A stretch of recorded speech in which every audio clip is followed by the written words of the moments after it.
Good morning. তো আমি সায়ন্তী, আমার নতুন আরেকটি ব্লগে তোমাদেরকে অনেক স্বাগত আর ভালোবাসা জানিয়ে আমি নতুন একটি ভিডিও শুরু করছি। তো আজকে হলো বুধবার আর এখন বাজে ওই সকাল 10:45 মতো।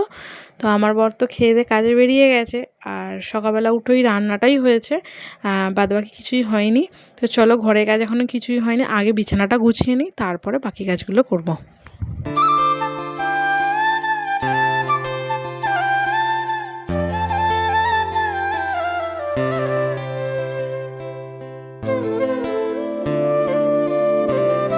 আজ প্রায় অনেকগুলো দিন বাদ আমি আবার ডেলি ব্লগস তোমার সাথে একটা শেয়ার করছি। তো ডেলি ব্লগ তো শেয়ার করতাম, কিন্তু ফোনের কিছু সমস্যার জন্য আমি আজ আবার অনেকগুলো দিন পর ডেলি ব্লগ তোমার সাথে শেয়ার করছি। তো চেষ্টা করবো এবার থেকে প্রত্যেক দিনই তোমার সাথে ডেলি ব্লগটা শেয়ার করা।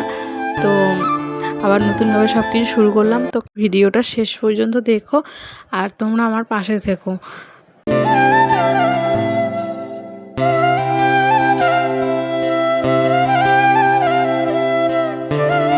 এবারের বর্ষাটা তো পড়ে থেকেই প্রচুর বৃষ্টি হচ্ছে চারিদিকে, আর আজকেও ওই রকম সকাল থেকে খুবই বৃষ্টি হচ্ছে।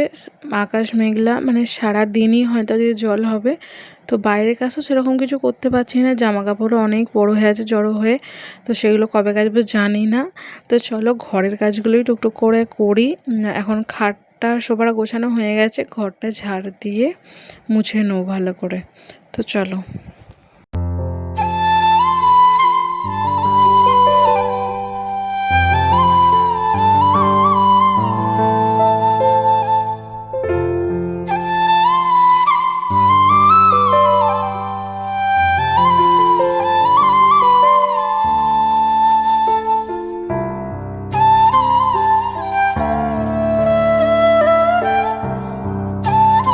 বিছানাপত্র গুছিয়ে ঘরদোর মুছে সব পরিষ্কার হয়ে গেছে। তো চলো এবার রান্নাঘরে এলাম। সকালে যে রান্না হয়েছিল আর খাওয়া দাওয়া হয়েছে সেগুলো টুকটাক কিছু বাসন আছে, সেগুলো এখন মেজে নিই।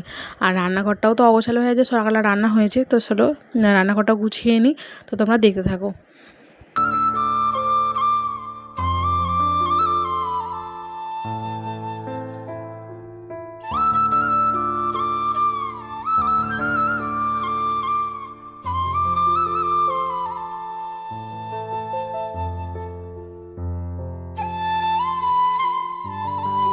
বাসন ছিল মেজে নিলাম। এই যে এবার রান্নাঘরটা একটু অগোছালো হয়ে আছে, সেগুলো গুছিয়ে নিই।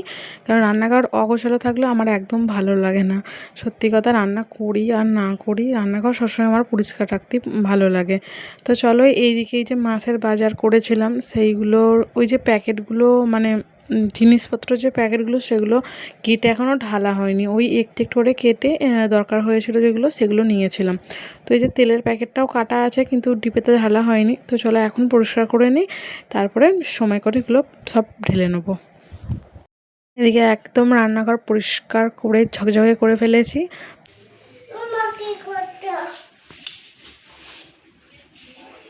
হাই করে দাও। চলো কাজকর্ম তো সবই হয়ে গেল, সেরকম আর কাজ এখন নেই। তো ওকে নিয়ে এখন ঘরে একটু বসি। তো সকালে রান্না বলতে ওই ও কাজে গিয়েছিলো, তখন প্রেশারে ভাত করেছিলাম, দুজনে খাইয়েছি আর মেয়েকেও খাইয়ে দিয়েছি। আর দুপুরবেলা আমার শ্বশুর শাশুড়ির জন্য আবার করতে হবে। তো এখন বসি 12টা এরকম সময় চাপাবো। সারা দিন বৃষ্টি হয়ে হয়ে বাইরের কি অবস্থা। কাজ করে একটু বসেছিলাম, আর এই যে এখন 12টা মতো বাজে। তো চলো ভাতটা বসিয়ে দিই আমার এই শ্বশুর শাশুড়ির জন্য।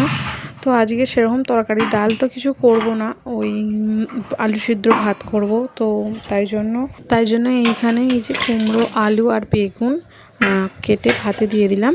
তো চলো ভাতটা হতে থাক। এই যে আমার মা তাল দিয়ে গেছিলো দুটো, একটা ওই কাঁচা মতোটা এখনও আছে আর একটা পাকা মতো ছিল। এই যে এটা চাঁচা হয়ে গেছে, কিন্তু কালকে রাত্রিবেলা আর ফোটানো হয়নি। তো এখন ফুটিয়ে রেখে দিই। আজকে রাত্রিবেলা রুটি না হলে পরোটা কিছু একটা করবো। হ্যালো, আজকের ভিডিওটা আমি এই পর্যন্তই করলাম। তো তোমাদের কেমন লাগলো প্লিজ জানিও, একটা কমেন্ট, একটা লাইক করে দিও।